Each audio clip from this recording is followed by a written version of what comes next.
Did you know that most people spend 90% of their time learning things that are unnecessary, and only 10% practicing what truly makes a difference? This is precisely why many people feel stuck when trying to learn any new skill, whether it's coding, a new language, or playing a musical instrument. We are taught that learning is a linear process, starting at A, moving through B, C, D, and taking an immense amount of time. This isn't wrong, but it is not optimized. What if I told you that you could reach a functional level of proficiency in a skill with only about 20 focused hours? Today's video is not just about learning tricks. This is a scientific framework used by accelerated learners, individuals who can master new skills as a hobby in just a few weeks. We are going to walk through the 5 pillars of optimized learning, which will help you break psychological barriers and turn learning into a competitive advantage. These 5 pillars do not require you to be smarter. They require you to rethink your entire approach to a skill. The first, and arguably the most crucial pillar, is changing your initial perception of the skill. Deconstruction. The problem is that when you decide to learn something, like painting, your mind immediately jumps to thousands of things: anatomy, color theory, composition, lighting. It's overwhelming. This overwhelm is the #1 enemy of motivation. The solution is to apply the Pareto principle, 80-20. In every skill, only 20% of the knowledge or actions generate 80% of the results you desire. For example, to communicate conversationally in English, you don't need to learn all 10,000 vocabulary words. Just 500 to 1,000 core words and basic grammatical structures are enough to communicate 80% of daily content. Similarly, with coding, don't try to learn all of Python. Break it down. Basic syntax, learn a single library, and complete one small project. Before you even start learning, spend 30 minutes researching and asking experienced people, what are the most crucial, indispensable concepts or actions needed to achieve goal X? Then eliminate everything else for the first 20 hours. The second pillar is learning enough to self-correct. Most people fall into the consumption trap. We think that watching instructional videos is learning, but that is merely passive intake. You are building a house of knowledge on quicksand. The solution is to create a feedback loop. The goal is not to understand the knowledge, but to have just enough information to start practicing and self-identify your mistakes. Neuroscientifically, when you make a mistake and correct it yourself, your brain fires chemical signals that reinforce the neural connection, making that mistake a deeper lesson. For example, you could watch 100 videos on how to cook pho, but only when you get into the kitchen yourself, chop the onions wrong, and under-season the broth, do you truly learn how to adjust and cook it well. After you learn a new concept for about 10 minutes, close the book or turn off the screen, and try to write down everything you remember. If you can recall 70%, move on to practice. If not, quickly review, but only to fill the gaps in your knowledge. Stick to the 10-50 rule. 10 minutes of theory, 50 minutes of practice. Third is removing barriers. Skill acquisition is not just about knowledge, it's about persistence. The enemy of persistence is friction, the difficulty of starting. We use the tactics of pre-commitment and environment design. The goal is to eliminate every reason for procrastination and minimize friction. Don't just start studying. Create a 5-minute starting ritual.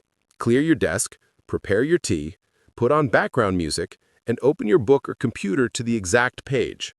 This ritual signals to your brain, okay, it's time for deep work. At the same time, eliminate distractions.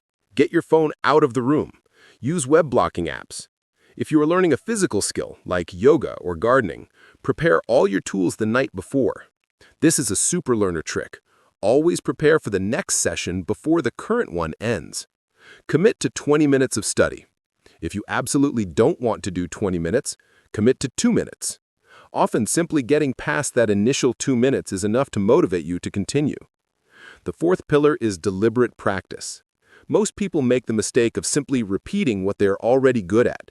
They practice in their comfort zone, and as a result, they get to a 7 out of 10, but never reach 10 out of 10. Deliberate practice is a method coined by researcher Anders Ericsson. It is the act of intentionally practicing in the learning zone, where you confront challenges that are slightly beyond your current ability. For example, a basketball player doesn't just shoot free throws. They intentionally shoot from the hardest angles, or shoot when they are physically exhausted. Similarly, if you are learning presentation skills, don't just rehearse your opening. Focus on practicing how to answer unforeseen questions and handling crises on stage. Crucially, deliberate practice requires measurement. You must know exactly where you are improving. Record yourself, use analytics tools, or get objective data. Without data, you are only guessing. In your next study session, identify one major mistake from the last session and dedicate 70% of your time to solving that specific hurdle. Do not move on to new content until you have overcome that specific hurdle. Finally, the fifth pillar is spaced repetition. Have you ever crammed for an exam the night before and forgotten everything the next day? That's because you are working against how the brain stores long-term information. The solution is spaced repetition, reviewing information at increasing intervals just before you start to forget it. This forces the brain to create a stronger, more robust memory link.